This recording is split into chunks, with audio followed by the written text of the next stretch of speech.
जैसे ही इस छोटे बंदर का जन्म होता है तभी बंदर राजा उसे डराने लगते हैं। यह देख छोटे बंदर ने बाप को ही गुस्सा मार दिया था। उसकी ताकत देख पिता बहुत खुश हो जाते हैं कि बंदर राजा के वारिस को ऐसा ही होना चाहिए। तभी एक गंजा बंदर दूसरे बच्चे को उठाता है। दोनों बच्चे जुड़वा भाई थे और नियम अनुसार बड़ा भाई जो कमजोर था बंदरों का उत्तराधिकारी था। तभी एक दुष्ट बंदरिया आकर राजा को बहकाने लगती है कि रानी को पता चलने से पहले बड़े भाई को निपटा दो, क्योंकि एक वारिस को ताकतवर होना चाहिए न कि कमजोर। मजबूरी में पिता ने बड़े बेटे को छोड़कर दूसरे को वारिस घोषित कर दिया था और चुपके से बड़े बेटे को पेड़ से नीचे फेंक दिया गया था। पर सौभाग्य से बड़ा बेटा लताओं में फंसने से बच जाता है, लेकिन तभी वो एक भेड़िए का खाना बनने वाला था। पर बच्चे को यह एक खेल लग रहा था। तभी संकट में एक बड़ी नाक वाले बंदर ने उसे बचा लिया था। दोनों का दुख समान था। अपने अलग रूप के कारण उन्हें कबीले से निकाल दिया गया था। बड़ी नाक का बंदर बच्चे को पालने का फैसला कर लेता है। समय बीतने के साथ बंदर भाई बड़ा हो चुका था। एक हाथ से विकलांग होने पर भी उसका दिमाग बहुत तेज चलता था। उसने पत्तों की मदद से पंख और पानी इकट्ठा करने का जुगाड़ बना लिया था। यहाँ तक कि उसने पेड़ से निकलने वाले गोंद की भी खोज कर ली थी, जो उनके काम के लिए काफी उपयोगी साबित हुआ था। दोनों बहुत खुश थे, अपनी ही धुन में मजे से जिंदगी जी रहे थे। और जब पुराने बंदर का समूह खुद का मनोरंजन करने के लिए खेल खेलते हैं तो दोनों छिपकर उनके खेल को देखते हुए आनंद लेते थे। उसका जुड़वा भाई भी अब काफी बड़ा और ताकतवर हो चुका था। लेकिन अगले खेल के दौरान एक समस्या हो जाती है। गेंद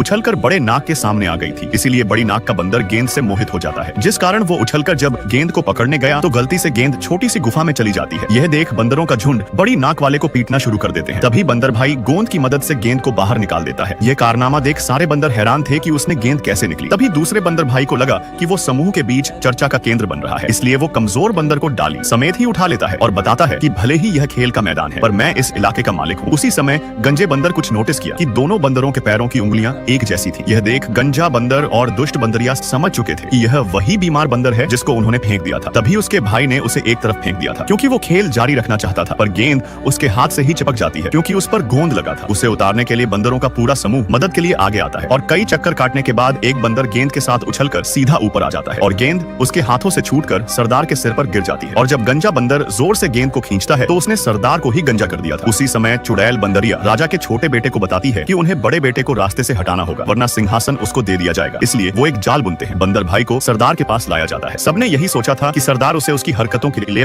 दोषी ठहराएंगे, लेकिन बंदर भाई पेड़ की कुछ टहनी तोड़कर सरदार के लिए पत्तों का एक ताज बना देता है। बंदरों का झुंड इस अजीब दृश्य को देख हैरान हो गए थे। तभी छोटा बेटा चुड़ैल को इशारा करता है और चुड़ैल छिपकर जादू करने लगती है। दूसरी तरफ बंदर भाई पत्ते में पानी डालकर एक दर्पण बना देता है, जिसमें सरदार ने पहली बार अपना शानदार चेहरा देखा था। यह देख सारे बंदर बहुत खुश होने लगे थे, यहाँ तक कि बंदर भाई ने बैलों से सरदार के लिए सिंहासन भी बना दिया था। सारे बंदर खुशी से झूम रहे थे। तभी चुड़ैल बंदरिया मधुमक्खियों के झुंड को बाहर भेजती है, जिससे बचते समय बंदर भाई ने गलती से सरदार को नीचे पटक दिया था।